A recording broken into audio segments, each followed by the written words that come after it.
Well, welcome to the lecture on uh, in human geography on world languages. And our textbook, for some reason, does not have chapters on language or religion, which are very important chapters in a human geography textbook. So I'm adding these lectures. But we'll start out with looking at something we're familiar with, which is American English and dialect, our language. And um, when TV began, I guess probably in the 40s or 50s, some folks like English teachers and so on said, well, now that everybody listens to people on TV, we're going to lose our regional dialects and everybody will speak with the same accent. And that hasn't been true at all. In fact, there's some evidence that some regional dialects are increasing. There's a section along the Great Lakes in Ohio through upper New York State where they say is having the fastest language evolution or dialect evolution at present.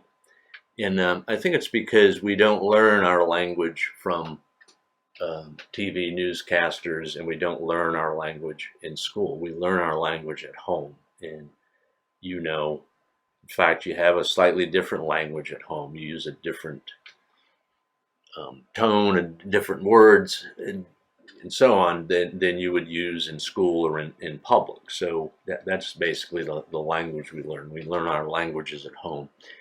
And language changes over time. If you took like the 11 million people in Ohio and divided them up onto 11 islands in the Pacific or something, and they didn't have any interaction with each other for 1 or 2,000 years, the languages would change so much that they would become mutually unintelligible. In a span of 2 or 3,000 years, the languages would change so much that they couldn't understand each other. And that's the case we'll see, and I'll tell you now, with China, where they have among the Han Chinese, H-A-N, or what's also called Mandarin Chinese, which is the main language of China. The written language is the same, but people from distant part of the countries can't understand each other when they talk. And you say, well, how can that be? Well, I would argue that that's to some extent the case with English around the world.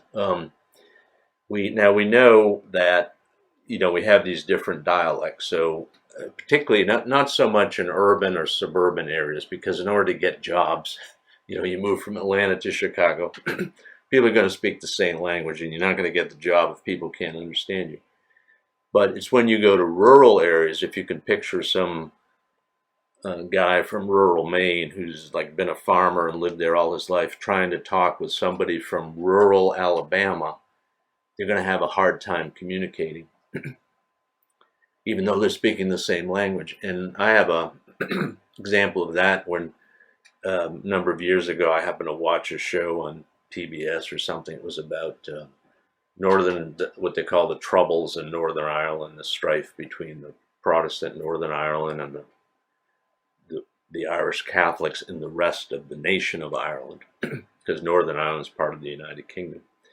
And they were interviewing dock workers who were speaking English, but they put subtitles in English while these guys were talking. And when you saw the subtitle, you say, oh, that's what he's saying. Yeah, I guess I can see how he's speaking English. But if it wasn't for that, you would not know what these guys were saying, even though they were speaking English. Now, we also know that there's also word differences. For example, in Britain, it's British English. And not only do they have a very different accent than Americans, but they use different words. They use, for example, instead of saying flashlight, they say torch. Instead of the trunk of a hood, the hood of a car is called the bonnet. They don't say television, they say telly. They don't say elevator, they say lift. So there's a number of actually different words. And this is true all over the world when, for example, French Canadians do not speak, according to the people in France, they don't speak proper French. The Brazilians, and they speak Portuguese, although it's differentiated enough that some people would argue, well, actually, they speak Brazilian. It's become a different language because there's so much difference in the grammar as well as the word usage and so on. So languages change over time. I myself, I grew up in New England, and I had a very strong New England accent. When I go home to visit, my sisters are still up there, and they say things like John F. Kennedy. And the funny thing about New Englanders, not only do they drop the R, they put it places where it doesn't belong. So if you ever heard of President Kennedy talk about the Cuban Missile Crisis, for example, he says things like Cuba and Florida is only 90, they add an R at the end of words that have vowels. And I first taught at George Mason University in Virginia, and I could tell the students didn't understand me. I'd see them, looking over at their neighbors, taking notes, saying like, "What did he say? What did he say?" So I learned to enunciate, and in that process, I think I lost a lot of my accent, although I still have trouble with some words. Like, I might say, "Well, that rug is a nice pattern," which is what I would say in a kid. And of course, that's a word I have to force myself to enunciate. What I mean is pattern. But if I just say it spontaneously, or when I'm talking with my family or something, I'll say pattern. So we all have these accents, dialects, and I encourage you to do there's some exercises, there's some web things, there's a New York Times thing where you go through it and say, what regional words do you use? So again, when I came to Ohio, I'd never heard anybody, I went to a quick shop to buy some Coke or something, and the lady said, "Do you want your pop in a sack?" Well, in New England, she would have said, "Do you want your soda in a bag?" So there are these word differences, and then it asks you things like, do you say aunt or aunt, and how do you pronounce different words and so forth. So it's quite interesting. And to some extent, dialects can reflect class differences. The heavy Brooklyn accent, if you've ever seen the movie, it's kind of old now. It's called My Cousin Vinny. It's about these New York folks who get trapped in the South somewhere, and a lot of the whole part of the movie is the linguistic difference with these New Yorkers with this heavy Brooklyn accent who are down in the South defending themselves at a trial. And in England, and particularly in London, that kind of exaggerated lower class accent is called Cockney, and it's hard to understand those folks. I mean, it's hard for the people in England to understand those folks. In this country, among some African American folks in inner cities, they have a very strong dialect that has been called Ebonics, and there was even a movement at one time to teach that, to consider that a separate language and teach it to children in schools and so on. What's interesting is, and probably the only thing I'll point out on this map, because to some extent it coincides with our lecture about the upper and lower South, and I'm looking for my cursor to show up. There it is, in the Midland. This is kind of like, you notice it goes across here, West Virginia and southern Ohio and Maryland and western Pennsylvania and so on. That Midland is to some extent like the parts of the upper South. It's been said that has become kind of our national accent, and that if you're a newscaster, you want to learn to speak. So if you see, old folks like Tom Brokaw or any of the Brian Williams or whoever, they have that type of Midland accent. You don't see people getting national jobs on national TV, a national network, or national cable shows who have heavy New England accents, who have heavy Brooklyn accents, who have heavy Southern accents. It tends to be folks from this who speak kind of this Midland dialect, so to speak. Um, okay, so let's see if we can go on to the next. So from the United States, we're going to look at the world now, and we see this map shows major world language families, and this is a current map. It's not showing indigenous peoples because to some extent this shows, and we'll see later also a map of colonization, but you notice, look at North America and South America. Largely it shows what's called the Indo-European languages, which started out in Europe because, as you know, those folks settled and set the language patterns for North America, South America, places like South Africa, Australia, New Zealand, as well as English has become the lingua franca.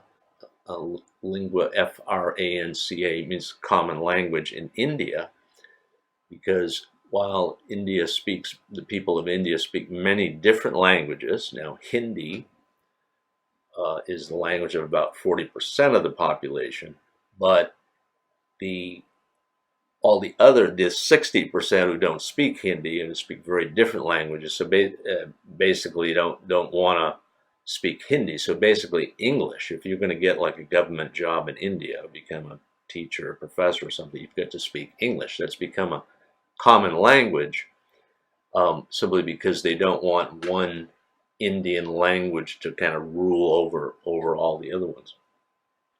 We'll also see that now here's the area of Iran and Iraq, and we'll see that's actually an Indo-European languages. Those languages, as we will see, are related to the languages in Europe. And we see again the spread, the kind of the Russian push, because Russian is an Indo-European language, how they pushed eastward across Siberia, particularly along the Trans-Siberian Railway.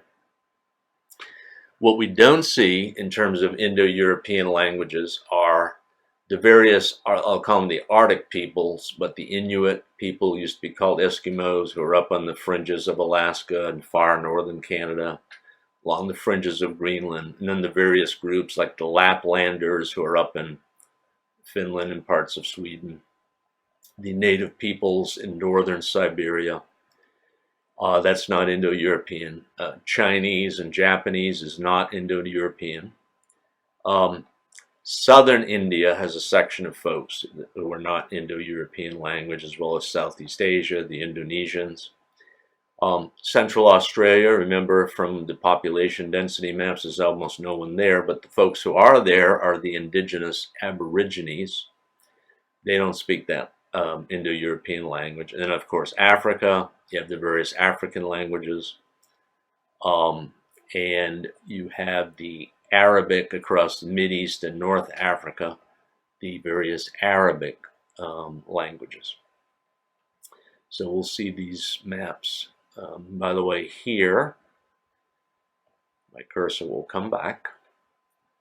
You see, remember Hungary? We're going to see how Hungary, in this part of Europe, as well as Finland, are related to the Ural people across the Urals in the what is now Russia. Well, major world languages. This is in terms of native speakers. So what are the big languages and how many people speak the different languages? So this is a chart, ranks them from 1 to 10. Well, no surprise, in terms of native speakers, the largest number of people who speak it is the Han Chinese, also called Mandarin Chinese. Native speakers, there are 885 million of them, so you got to add 3 zeros to these numbers here. That's first. And of course, that's found in China, Taiwan, and Singapore. The second group are the Hindi or Urdu people, and they are in India and Pakistan. Now, it's interesting that there's 2 different countries separated to a large extent by religion, because the Pakistanis are Muslim, whereas the Hindi people are Hindus, following the Hindu religion. But their languages are mutually intelligible, more so than, let's say, the different Chinese people, or even more so than, like, say, a Spanish and Italian, which are certainly related. Anyway, so they're in both northern India and Pakistan. Second group, 426 million people. The third one is Spanish, about 350 million people. And of course, they're in Spain, in Latin America, and a good portion in southwestern United States. Not only Mexican immigrants, but the original Spanish. Remember, places in New Mexico like Santa Fe were settled by Spanish people long before Mexican immigrants started coming across the border. We also have various, in the United States, we have various, anywhere there's an immigrant group, really from very different linguistic groups, and it's all Spanish, but the Cubans, you know immediately. Somebody from Mexico knows immediately that guy's from Cuba. She's from Dominican Republic. They can tell immediately by the dialect and the accent what languages. Well, they're all speaking Spanish, but what country they came from. English is fourth in the world with 343 million people. And of course, United States, United Kingdom, Australia, New Zealand, South Africa, and a number of former British colonies in Africa and Asia. And keep in mind, this chart is native speakers. So there's actually probably about, after Chinese, English speakers are probably the second most numerous in the world. There's probably about 500 million English speakers, or 500 million, because folks learn English all over the world. But again, this chart is showing us native speakers. Arabic is next in a variety of countries, like ranging from Algeria to Egypt to Lebanon in the Middle East and North Africa. They speak Arabic. 200 million speak Bengali, which is in Bangladesh and eastern India. I'll show you a map later. That area used to be East Pakistan. We'll talk about that. Portuguese is seventh, about 175 million people, and of course, most of those folks are in Brazil, Portugal itself, and also two of their former colonies in Africa, Angola on the Atlantic coast and Mozambique on the Indian Ocean, that were Portuguese colonies. Russia, both in Russia as well as in nations formerly part of the Soviet Union, such as the Ukraine. Japan is ninth, 125 million people, and they're almost totally in Japan, although there's a large number of Japanese immigrants in Brazil, for example, but the Japanese haven't moved too far from Japan. And then lastly, German is 10th, about 100 million people. Not only in Germany, of course, but also in Austria. There is in effect no Austrian language. Austrians speak German. And Switzerland, a good portion of the folks in Switzerland actually speak German. We will see there's no such thing as a Swiss language.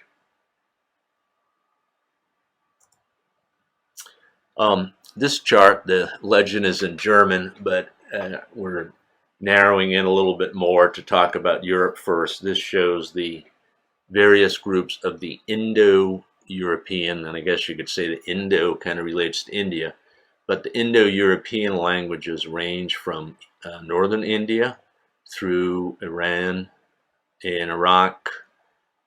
Then most of these folks are Russians, and the Slavic languages, actually this green is Slavic, which includes Russian, Polish, and so forth.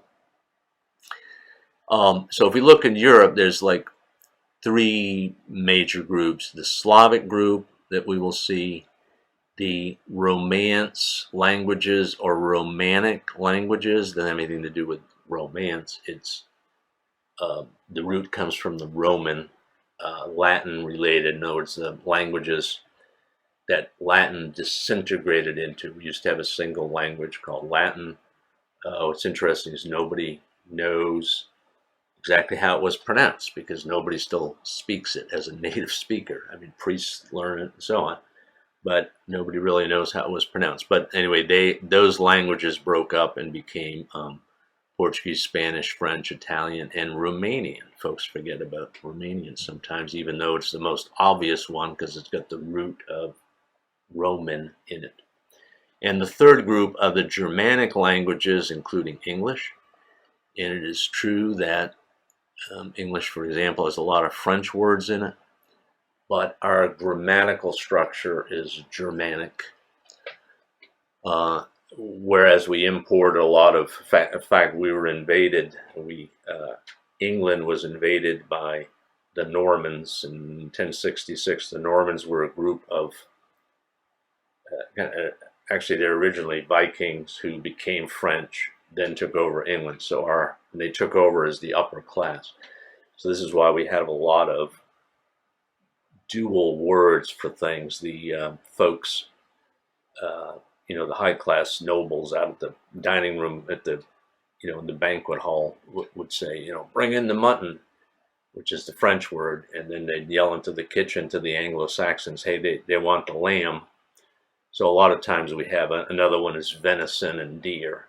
Venison is you go to a French restaurant and have venison. Of course, that's deer meat. So a lot of times we have dual words because of the addition of French to the Germanic structure.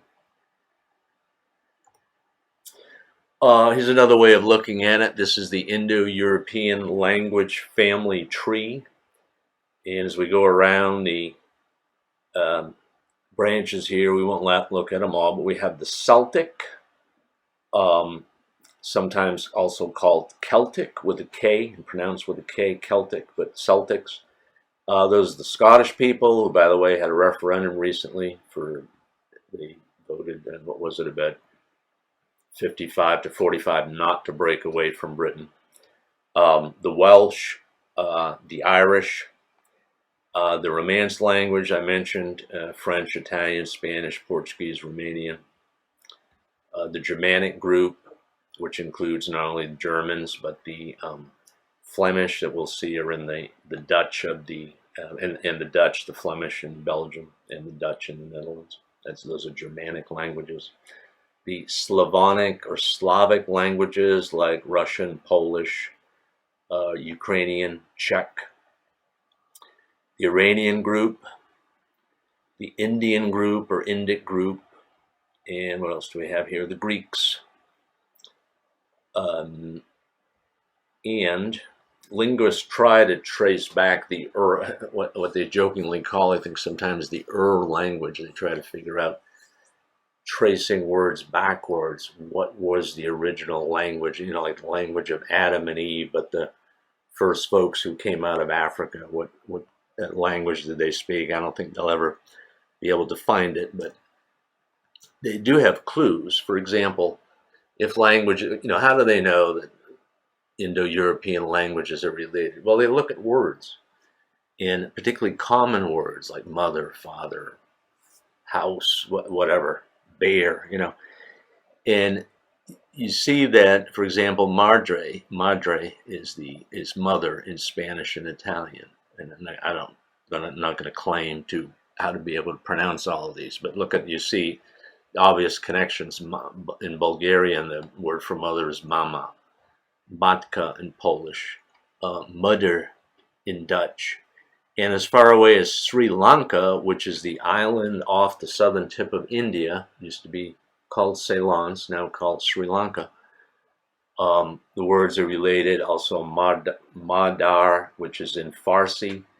Farsi is the correct name for the language in Iran, although people also call it Iranian. And back when the country used to be called Persia, it was also called Persian. But these are the way you can trace languages back. And I'm going to give you a language exercise. I'm just mentioning it now. I'll put an announcement up and give you a little bit more detail in writing.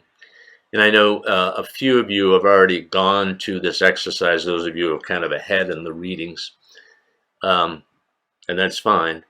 And but I want you to do a particular exercise by going to this link, which you also have in the syllabus. And if you've already gone to it and written some stuff, and I gave you a point. I will give you another point, but I want you to go back and do a particular exercise, which is to go to this website and put in 10 common words. And don't use the example, don't use mother, because we talked about that, and don't use this one, but here's an example, and so that you can see the relationship between English words and other words in other Indo-European countries. For example, you go there and you put in penny, and you will see, so just write down about 10 of these things. Well, there's pfennig, P-F-E-N-N-I-G. I think that's either German or Norwegian. But you also see that in Spain and Portugal, and I think, I'm not certain, also Italy, but anyway, you see the word centavo. Well, you see the word, that's where, that's how we get our word cent from, C-E-N-T. There's 1 cent, another word for 1 penny. Another case where we have kind of dual words for the same thing. So if you put in a number of words like that, I don't want to give you too many because I'll take away some of the obvious ones, but child, put in child. Kinder, well, it's where we get kindergarten from. It comes from the German. It's actually kinder, which is child, garten is garden, but like a garden for children where they can hang out and play and so on. So your task will be to find 10 examples of related words where you punch in an English word, look at the words in all the other countries, and you will see a lot of relationship. You'll say, oh, that's where, there's a word there that's related to another word in English. So you'll see what I mean when you do this exercise. And again, I'll explain it a little bit more in text. I'll post an announcement or something. So here are language families in Europe, and of course we've been saying that almost all the European languages are Indo-European, so no surprise. This area is almost all green, with some exceptions, and we'll look at those for a minute. The Basque language, and they have an independence movement going on. They kind of they're in this corner of Spain, where you see the red here, in France and mostly in Spain, and they would like to be independent. They've had for years an ongoing revolt. And nobody is quite sure where their language comes from. It could be related to the Caucasus languages from the Caucasus, and I'll show you a map of that in a minute, where the word Caucasian comes from. You also see that the Arabic folks of North Africa have a different language. And you see the Turkish folks here in blue are not an Indo-European language. But I also wanted to show you, here's our Huns again. Remember in the midst of this Indo-European region, the Huns came in from Asia past the Urals, which is where what it says it's Uraltic related language, meaning it's related to past the Ural Mountains. But we'll also see that those folks are related to the Finns, because the language is the Finno-Ugric. And also we're going to see this country is going to pop up a couple of times. One of the Baltic states, there's my cursor, Estonia. So Finns, Estonia, and Hungary. And notice also there's a large group of Huns related to Attila the Hun, folks who came from horseback, from Asia on horseback, also over here. And there's actually some in Romania and adjoining countries. But mostly this is to show that most people in Europe, but not all, are in this Indo-European language family. Wanted to show you the Baltic states, so you could be the topic of conversation around the dinner table. You could say, hey, I know what the Baltic states are. Estonia, Latvia, Lithuania. Estonia is the one to the north. I guess they're kind of in alphabetical order from north to south. E comes before L, and LA comes before LI. Anyway, these countries are north of Poland, west of Russia, south of Finland. They used to be part of the Soviet Union, but they all got their independence. when the Soviet Union broke up. And while we're here, I'll mention, and these three countries are along the Baltic Sea, which is why they're called the Baltic states.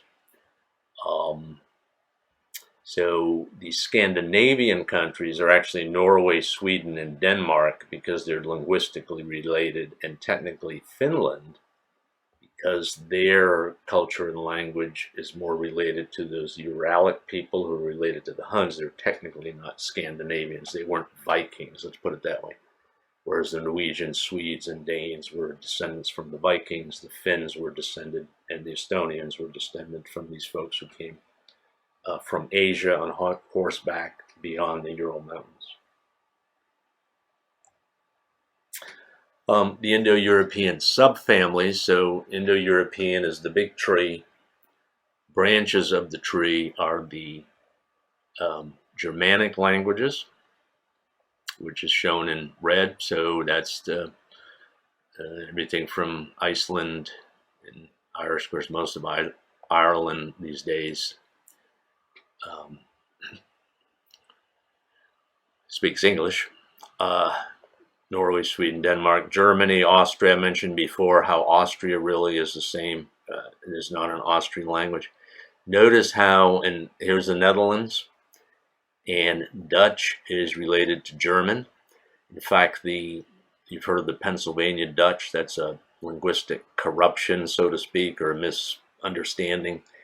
The Pennsylvania folks called themselves the Pennsylvania Deutsch, D-E-U-T-S-C-H, which means German, but Americans interpreted, oh, they must be Dutch. They say they're Deutsch, they're Dutch. Anyway, the Pennsylvania Dutch are not Dutch, they're actually Germans. And notice, we're going to look at this a little more closely, but this is Belgium, because you see that Belgium has a linguistic divide. Then we're going to look in a little more detail at Switzerland. But anyway, back to the three groups. The red group is the Germanic related group. The green group, Portugal, Spain, France, Italy, and Romania, the Romance languages. The blues are Slavic. The Russians, of course, the Polish, the Ukrainians, the Czechs and Slovak, which used to be a single country that broke up, used to be called Czechoslovakia, two Slavic groups. Of course, Slovakia obviously has the root Slavic in it. You see Hungary, Estonia, Finland, non-Indo-European. The Greeks are a different group, an Indo-European group, but a separate grouping, and the Albanians. And the other thing I want to point out while we're here, that we'll see it once again, the Celtic group are the original people, probably the folks who built Stonehenge, the ancient, one of the first groups to move into Europe, and one of the most primitive, and they got pushed as new groups came in, the various Germanic groups that you read about, the Visigoth, the Vandals, the Franks, and so on. They pushed these folks who didn't have good weapons and so forth to the far corners. And it's interesting that the Celtic people, this is a sign of a group that kind of got pushed out, get pushed on the far fringes. And the only folks now who really speak, who grew up speaking Gaelic, are really like sheep herders on the far western fringe of Scotland, sheep herders and fishermen on the far western fringe of Ireland, the Celtic people here, folks in Wales. You can see how they all got pushed to the farthest, what at that time was the farthest most west they could go. And the people of Brittany, called the Bretons, B-R-E-T-O-N, the Brittany region of France. This is kind of a subgroup within France, but they get those original Celtic people get pushed out by all the other invaders as time went on. You also see the Basque people again here. Well, here's a more complex linguistic map of Europe, and we've seen some of this, but again, you see now the original real Irish people on the far western fringe, the original Gaelic or Scottish people, the original Welsh people. You see Belgium is here. You see the Dutch people, and then it turns out that Belgium is kind of linguistically divided between Dutch-speaking people and Flemish people. You see Czech and Slovakian languages, and that's why the country really didn't hold together. It was two different linguistic groups, even though they're both Slavic groups. So they split apart. So today there's, if somebody says to you, I speak Czechoslovakian, they're giving you a line, because there's no such thing as Czech. You either speak Czech or Slovak. There's no such thing as Yugoslavian. Actually, what the country that Yogo meant, pan or all, it was supposed to be like a synthesis of the various Slavic peoples who were down here, but that broke apart into, so now there's no more Yugoslavia. There was never a Yugoslavian language. Folks spoke Serbian, Croatian, Albanian, Montenegrin, a bunch of other languages. And another country where, and I also mentioned there's no such thing as Austrian. Here's Austria here, where Vienna is, because they speak German, although there are linguistic divisions among German. If you took German in high school, you learned about Lower German, Middle German, Upper German. And the Austrians speak Upper German, kind of dialect and regional dialects of German. And there's also no Swiss language, because we will see in a close-in map that Switzerland is made up of German, French, and Italian speakers.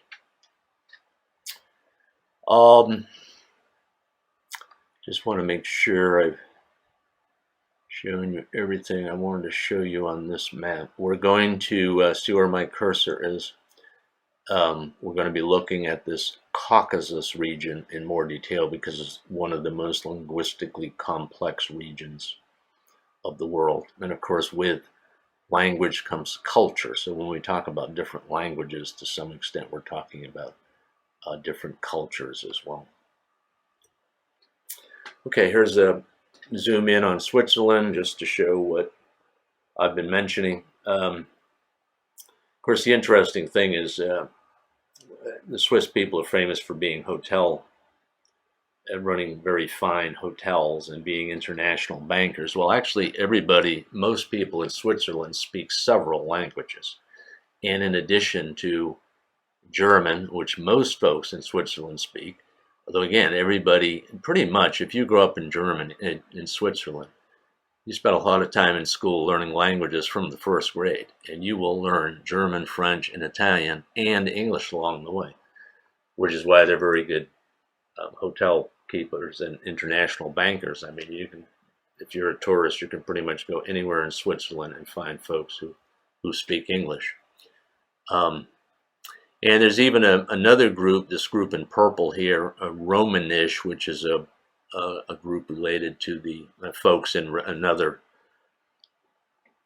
not well-known Romance language, which is different enough from Romanian to be a different language, and yet the country holds together. And of course, this kind of light purple area, these are the areas that speak Italian. So it's very geographical in a sense. The areas that are adjoining Italy speak Italian. Most of the country, south of Germany, speaks German, and then the areas that are along the French border speak French, and yet everybody gets along. In his linguistic map, again showing kind of complexities, in Italy, Italy wasn't really a country until the 1850s. They were a group of warring states, Italian city-states, where Venice and was fighting Rome, which was fighting Naples, which was fighting Milan, and so on, until the 1850s. So a lot of these linguistic differences haven't gone away, even though everybody, the languages are mutually intelligible. But you have the island of Sicily here. Sometimes, your elementary school geography teacher probably told you Italy looks like a boot. Here's the heel of Italy, the toe of Italy, kicking the island of Sicily. Well, these southern Italian folks speak a branch of Italian called Sicilian, which some folks would almost argue is a separate language. Some folks have, when the Italian folks came to this country and they got into disputes, like I told you about the Portuguese with the people on the, or if you saw those slides, the continental people from continental Portugal speak a different language, well, a different dialect than the Azorians, who speak a different language than the people from the Madeira Islands and so on. Well, the same thing is true in Italy, and to the point where some people from northern Italy didn't even consider the Sicilians to be Italian. They'd say, well, you're Sicilian, you guys aren't Italians. Kind of the us, them again, a way of putting people down. There's also another island here called Sardinia, which has its own kind of linguistic dialect, Sardinian. The central Italian, the one around Rome, is probably the most common, or the thing that most people, if you took a Italian in high school, if you happen to be in a high school that offered Italian, you would have probably learned the proper pronunciation and grammar from central Italian. This is the area around Naples. It's called Neapolitan. You ever heard of Neapolitan ice cream? Well, anyway, the term means Naples related. So Sicilian, Neapolitan, Central Italian. Then you have these other regions like this VE here, the area around Venice. You have Lombardy and so on. But the point of this is to show that there are these differences are more than the American dialect. It's more than, hey, you're from Brooklyn, she's from Alabama. You're having trouble understanding each other. These differences are greater than that. These are to the point where some folks would argue some of these are different languages. But for the most part, the Italians managed to get along and hold their country together. Little Belgium next to the Netherlands, sandwiched in between the Netherlands, Germany, and France. Anyway, they have a very big linguistic division, which sometimes rears its ugly head. Because if you look at the map and look at the statistics up top, don't look at this pie chart yet. That's just for Brussels. But anyway, within Belgium, about 60% of the people are native Dutch speakers, which is a Germanic-related language, and about 40% are French. So this is their native language. That's what they speak at home. Now, everybody in Belgium goes to school and learns both Dutch and French because they're trying to keep the country together. But you see, it's very geographical, this northern section near the Netherlands and closer to Germany, as opposed to this pinkish section, which is close to France. And there's even some sections here very close to Germany where they speak only Dutch only. But anyway, this, I think actually on the big map, this is German. This part of the chart, these percentages applies just to Brussels because they're trying to make the point about how complex this is.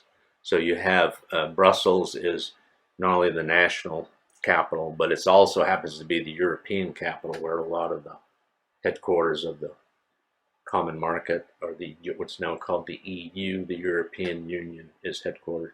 So this is Brussels, and within Brussels, you see that, let's see, I want to go back. Can I do that? There we go. Itself, even though it's within the Dutch region, looking for my cursor. There it is. Actually, most people there speak only French. Some of them are bilingual, speak French and Dutch. French and a language other than Dutch, like maybe German. Dutch only, neither French nor Dutch. These 16% would probably be immigrants, for example, maybe immigrants from Turkey or whatever. But the point is, they have a very sensitive linguistic situation. Even though we think, well, Belgium surely is a nice, stable country. But again, it's another example. There's no Belgium language. You either speak Dutch or French. Fortunately, we won't be learning a lot of terms from here, but I mentioned that the Caucasus, which is, you see here, we're north of Turkey and Iran. Here's Iran, there's Turkey, and we're south of Russia. So this is the area, for example, you hear the country called Georgia, which doesn't have anything to do with our Georgia, but or Armenia or Azerbaijan. This is one of the most linguistically complex regions in the world. There are ethnic feuds here that will be persisting for centuries. I remember we talked about the blood feuds, and the reason you have all these different, because this is a very mountainous region, kind of like the Alps, that type of height of mountains, and you have all these different groups, sometimes small languages and just little pockets of valley. These are the languages when they say, we lose some languages every year. Sometimes you get to the point where there's only like 5 people left who speak that language anymore, and they're all 90 years old. So that language is not going to be around for much longer. There are no schools, nobody's learning it, and so on. But most of these big enough to show on the map are ongoing languages, and there's a lot of ethnic conflict. This is Chechen here that Russia invaded and so on before they invaded the Crimea. But I just show you this in detail so you can get an idea how linguistically complex some regions of the world are. Southeast Asia would be another area, that area of Cambodia, Thailand, parts of Vietnam, a tremendous linguistic complexity there. Well, we'll look at how languages spread around the world through colonialism a little bit more. And this is an interesting map. It shows how Latin America got divided up because between Spain and Portugal. Spain and Portugal were both during the heyday of colonial exploration. Both Spain and Portugal were going all over the world, getting colonies and trying to find gold and so on. And the Pope, because they were both Catholic countries, the Pope said, I don't want you guys going to war. I'm going to draw a line. Well, they didn't have good maps in those days. Wonder what kind of projection he was using. But anyway, when the Pope drew the line, he meant the line. This was in the Treaty of Tordesillas in 1494, which is a little bit after, just 2 years after Columbus, right? So he didn't want these 2 Catholic countries fighting each other. He said, I'm going to draw a line down the middle of the Atlantic Ocean. So he drew the line on a bad map, apparently, because he thought it was going down the middle of the Atlantic. He was going to say, all right, Spain can have North and South America. Portugal can have Africa and everything to the east. Because the line cut off part of Brazil. And that is, so when the Portuguese said, well, hey, we could settle this part of eastern Brazil. It's east of the line. The Pope said we can go there. So they indeed settled Brazil, and that was why in Latin America today, all the countries speak Spanish. Not all, we'll see. There's also some, like British Guiana, settled by the British. But anyway, why Brazil became Portuguese rather than Spanish.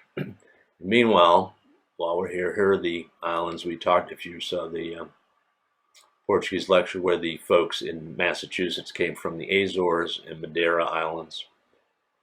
Meanwhile, the Canary Islands were owned by Spain.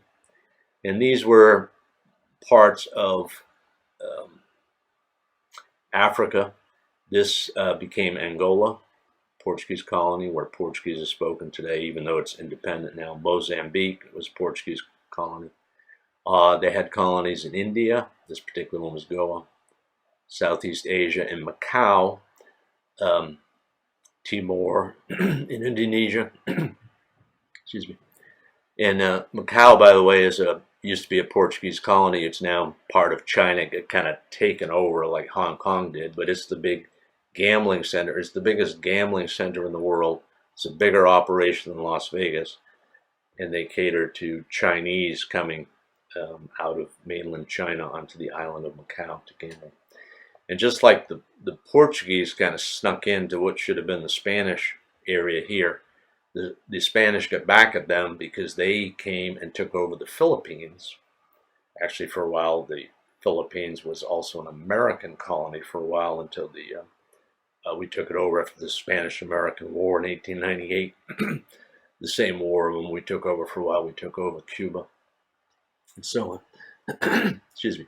Anyway, this shows how some countries became Spanish-speaking, some countries became Portuguese-speaking.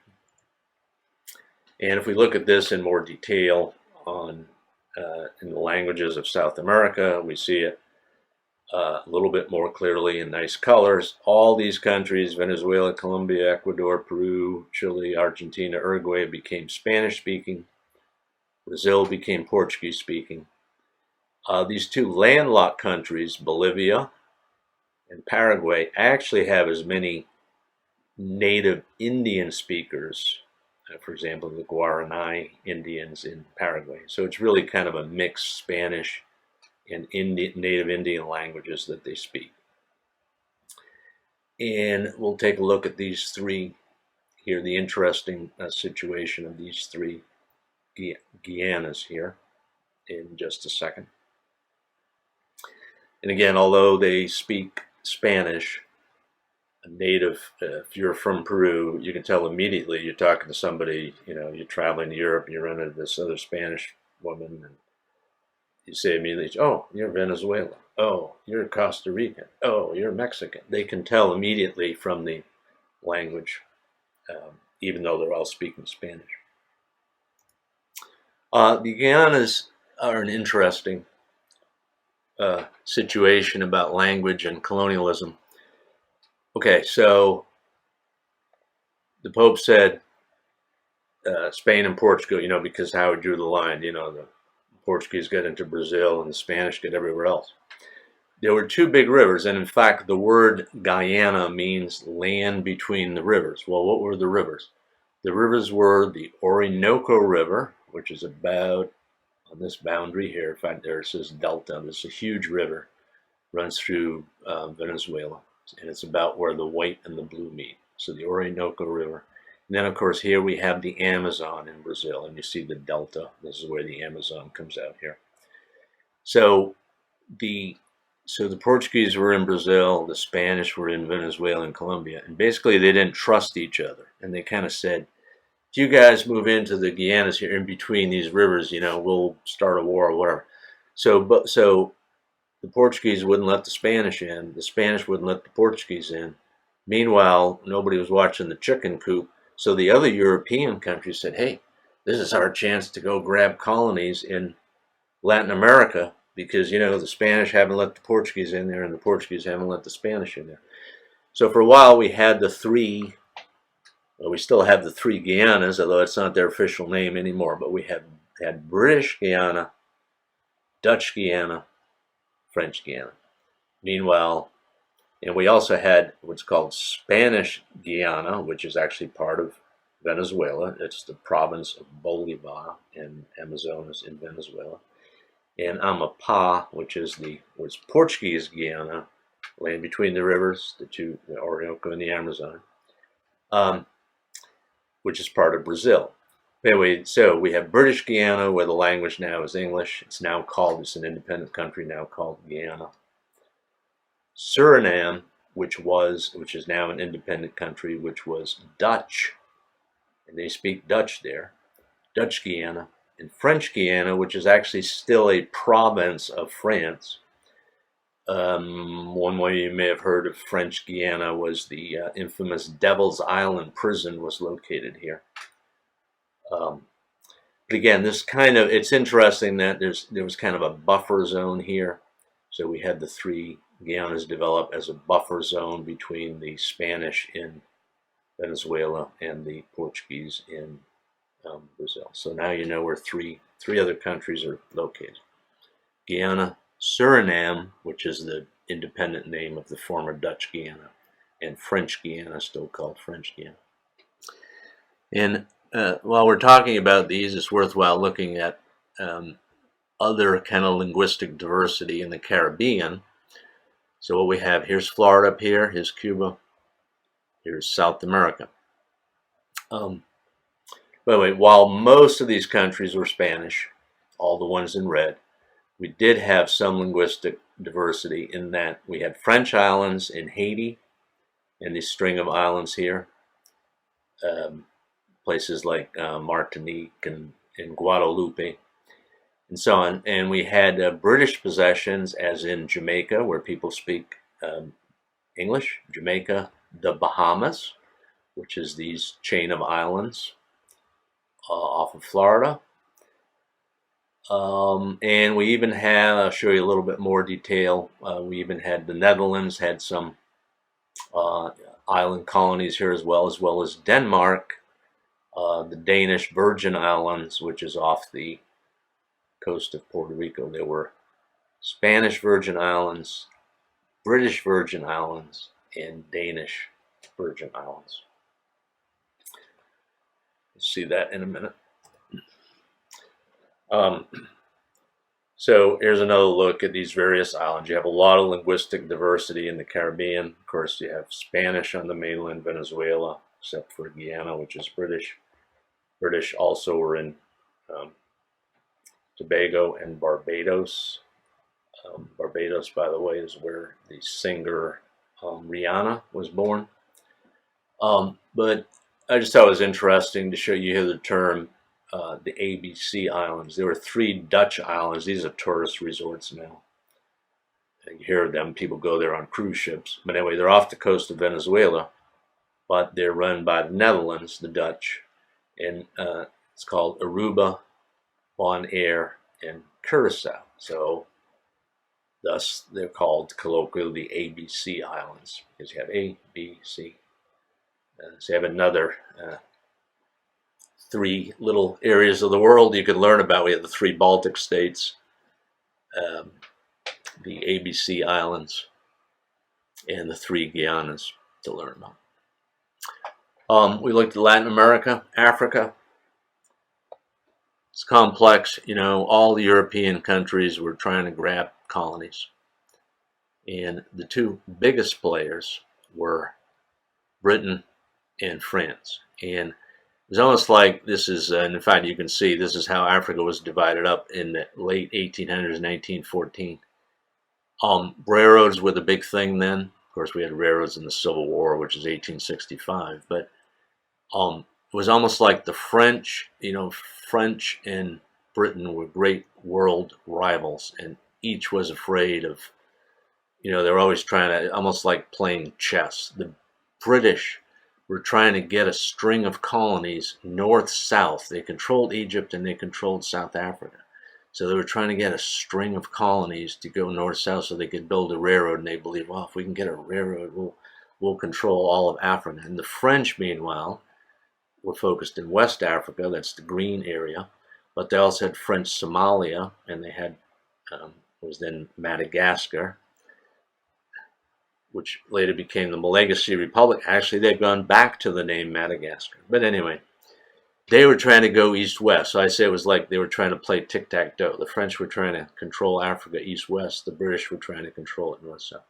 Meanwhile, everybody else was sneaking in here. Italy was trying to get possessions, and we had another Guyana-type situation here where different, in Somaliland, which is over here along the what's called the Horn of Africa. We had French in there. So we had French Somaliland, British Somaliland, Italian Somaliland. Almost all of these now are independent. These are not, no longer. So Somalia is no longer a colony of any of these places. So we had the French and British as the big players. We had Italian as small players. We had the Spanish as small players in Spanish Morocco. We had the Portuguese, who were a little bit bigger players because they ended up with Angola and Mozambique, which we saw earlier, and they were there long enough that Portuguese has become the language of Angola and Mozambique. We had the Germans playing around in German Southwest Africa and Tanzania, German, what was then called German East Africa, and believe it or not, even the Belgians got in the act with the Belgian Congo, um, right in the center of Africa. And we have Liberia. Liberia has an interesting history. You notice it says independent. Liberia was not colonized. Also, Abyssinia was independent. That was the old name for what is now called Ethiopia. It was never really colonized. Nobody could actually take them over, even though they tried. But anyway, back to Liberia, an independent country. That look at the name Liberia. You probably know this from school, history class, or whatever. Of course, Liberia was created to be a homeland for freed American slaves. So either escaped slaves, they take up churches would take up collections to send escaped slaves back to Liberia, or free slaves went there. And in fact, what happened even to this day in Liberia is that the descendants of American slaves kind of represent an upper class that run the country. And the lower class is like the indigenous African peoples who lived there before the freed American slaves kind of came in and took over. So obviously Africa and African languages are very complicated, and you still have a lot of indigenous African languages like the Bantu language and so on in places of South Africa. And you may hear of Swahili. Swahili, particularly in Eastern Africa, is another lingua franca, meaning almost like a pidgin language that's a hodgepodge of all different words from different languages, like from Portuguese and German and English and French, as well as native African languages that people learn to be able to speak to each other, particularly a language used by traders among the different groups. We looked at Latin America, we looked at Africa. So on this one, although Africa is included again, mostly I bring this up to show Asia.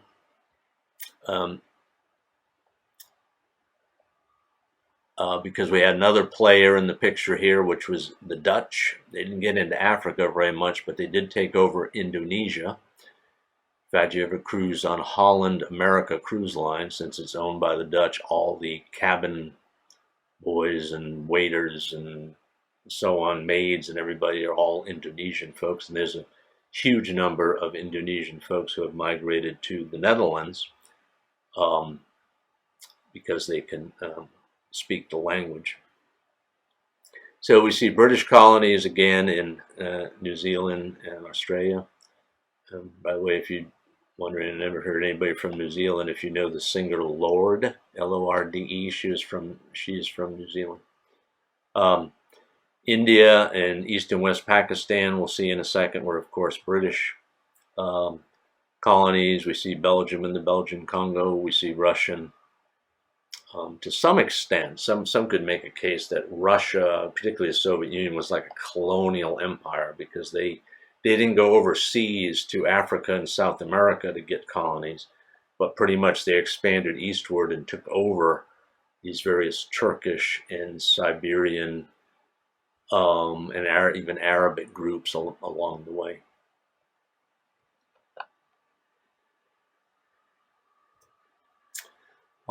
China has great linguistic differences, not only, and to some extent they correspond by provinces, but you see the pink area, these are the different provinces, and to some extent corresponding with linguistic and cultural differences in China, even though they all have the same written language. Some of these languages are mutually unintelligible. In other words, you cannot understand someone. Say, write it down in Chinese. I can understand it.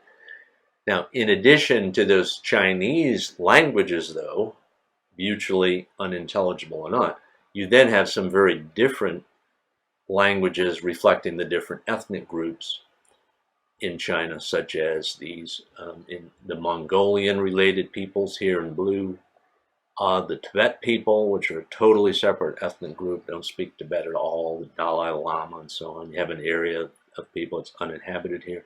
You have Turkic peoples related to the people back in Western Europe, near Turkey. You have some Korean folks near the North Korean border, and these were people who were here before. It wasn't, I don't think, well, these are people who escaped from North Korea. A few might be, but basically they were Koreans before those lines were drawn. Because you've learned by now, whenever you have borders, people spill over the borders. Remember, we're Canadians in the United States. A lot of them are along the border. We're the Mexicans. They're along the Mexican border and so forth. So anyway, this just shows. And then when you get to Southeast Asia, these areas here that are close to India and then Vietnam and Cambodia, you have a lot of Asian groups here, like the Khmer. You see this Mon Khmer. That's the groups that are in places like Cambodia and Thailand and so forth. But again, just to show linguistic diversity, China is not all Chinese. China has, and again, with language comes culture. China has a lot of ethnic problems. They've literally had revolts from Tibet where they've had to send tanks in and so forth.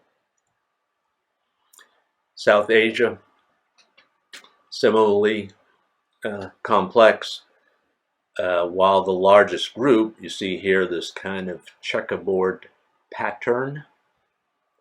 Looks like a burlap or something. But anyway, the Hindi Urdu group. Urdu is the language of a lot of Pakistan. You can't see it here, but that spills over. National borders don't show up too well on here. But we have the Bengalis, who are over in the country of Bangladesh, as well as in West Bengal, which is in India. You have Nepalese. You have the people up in Kashmir. You have the Punjab, which is a area of Muslim people. And you have the fact that the northern Indian folks speak a different language from the southern Indian folks. And you have on the island of Sri Lanka, used to be Ceylon, you have a tremendous linguistic division. And I'm going to, right at the very end of this, I'm going to show, I didn't include Ceylon because Sri Lanka is all one country. But linguistically, they tried to divide in half. And they had an ongoing horrific civil war for years between the two different linguistic groups that are on this island. And as I mentioned, at least in India, English is the lingua franca. It was for government work, government bureaucrats and somebody said speak English because we don't want the Hindis to take over. We don't want the Bangladeshi, the Bengalis to take over or whatever. So there's a lot of complexity to the linguistic situation in China. Now I put this map up to show that actually, do you remember from migration, and we said that the greatest mass migration in the world was after India became independent. And actually India included these two green areas at the time, which then became, Pakistan broke away because these folks were all Muslims and they didn't want to be included in a country with the Hindus. So they broke away and formed Pakistan initially in the late 40s. And Pakistan had two sections. They were both Muslims, West Pakistan and East Pakistan. But that didn't last. That only lasted a couple of years because they realized, oh, wait a minute, these people are Urdu people. They speak a different language than the Bengalis who are over here. So it didn't make a lot of sense. They couldn't hold this country together, separated by 500 miles of India, when the only thing they had in common was, okay, yeah, we're both Muslims, but you guys speak a totally different language, a totally different culture. This is a dry desert area. This is a tropical rainforest subject to monsoons where the hurricanes come in from the Indian Ocean here, tropical Bengal tigers and so on. So anyway, the former East and West Pakistan. Now this is West Pakistan is simply now called Pakistan. East Pakistan is now called Bangladesh. India's in the middle. And unfortunately, there was a tremendous amount of violence. Remember the figures where, was it, 500,000 people were killed and 10 million people, with the biggest mass migration in the history of the world, where people didn't want to get stuck on the wrong side of the line. They said the Hindus are going to be running this. We're going on the other side to Pakistan. The Hindus in Pakistan said, we're not staying here and be under Muslim rule. We're going to go over where the Hindus are. Biggest mass migration in the history of the world. And my last comment, remember I just mentioned, I didn't include Sri Lanka here because it's not different countries. But it's just an interesting thing because these linguistic divisions get reflected in language and religion and so on. But it's an interesting question. Why do we keep dividing up islands? We have a few that are, Iceland's a nice island. Everybody's descendants of the Vikings, one island, one language. But so often we end up dividing islands. I think it's because islands they're out in the ocean, right? And people come in from this side and they set up a port and do trade and so on. And then people start to settle. And meanwhile, people come in from another side. But examples are, why couldn't Ireland? It's probably not even as big as Ohio. Wouldn't it be nice if it was a single island? But no, we have the independent nation of Ireland, which is predominantly Catholic. And then we have Northern Ireland, which is part of the United Kingdom. And there's been a long history of conflict there. At the moment, the last 20 years or so, it's been kind of calm. But the Northern Ireland Protestants are affiliated with the United Kingdom. They're part of the United Kingdom. Their capital is Belfast. It doesn't show on the map. But here's Ireland, mostly Irish Catholics. Their capital is Dublin. They're trying to resuscitate the native Irish language by having kids learn it in school. Meanwhile, most people, 90% of them, speak English. The island of Hispaniola in the Caribbean, this was discovered by Columbus. But it was one of these islands where French settled on the western half of it, Spanish settled on the eastern half. Eventually, this is the Spanish-speaking Dominican Republic. This is the French-speaking Haiti. This area had a much higher proportion of slaves. This had a higher proportion of Indians. So today, this area is mostly the folks are mestizo. They're kind of a mixture of Indians and Europeans, whereas this group is a mixture of Europeans and Africans. So this is much more today of an African country in Haiti, and they have a barbed wire fence right down the middle. There is very little migration allowed between the two countries. Tierra del Fuego, you've heard of that from geography class when you were a kid, the land of fire. Magellan named it that when he was circumnavigating the world. And they saw the fires on the island from the Indian campfires, I guess. Anyway, they called it Land of Fire, Tierra del Fuego. But here's the Strait of Magellan, by the way, where he went through here. But it's divided between Chile on one side, Argentina on the other. Fortunately, for the most part, they get along. There's not wars or anything going on here. However, Cyprus, and I see that color didn't come out very well, but if you look real closely, this is an island in the Mediterranean.